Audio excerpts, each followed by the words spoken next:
When I asked to picture a pilot, what comes into your mind? Most people will probably have a man in mind, but where's the woman? Golfing 24 right to Port 204. Women have contributed far more for the STEM community than most give credit for, and today I will go over the achievements of a woman who ensured the success of the Apollo 11 mission, along with the accomplishments of a Navy veteran who had a large role in her cohort, helping develop weapons for the Northrop Grumman using her knowledge in STEM, while overcoming the challenges of being a woman in a STEM-oriented workplace. Katherine Johnson was an African-American engineer who graduated from West Virginia State College in 1937. At the age of 18, she would eventually find a job at NACA to work as nothing more than a human calculator. In 1953, though, this wasn't a very prestigious position at the time.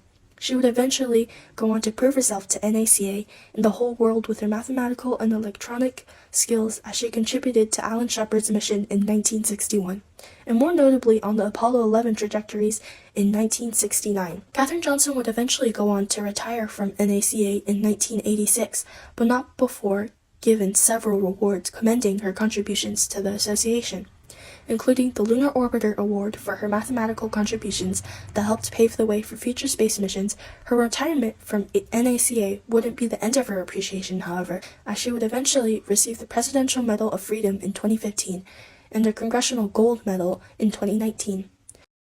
Another influential woman in STEM that inspired us to participate in this online challenge is Marie Peel, a Navy veteran who had helped create and design weapons for the military using her knowledge in industrial and aeronautical engineering. Mrs. Peel had joined the Navy after high school and studied aeronautical engineering during her active duty. After her career in the Navy, she was hired by Northrop Grumman to use her experiences in the Navy and engineering prowess to create new weapons, drones, and other types of technology for defense and security. After having worked for Northrop for several years, she eventually retired to teach science at Clarke Middle School, where she teaches to this day. And we are honored to have had the opportunity to interview her and sincerely appreciate her valuable responses.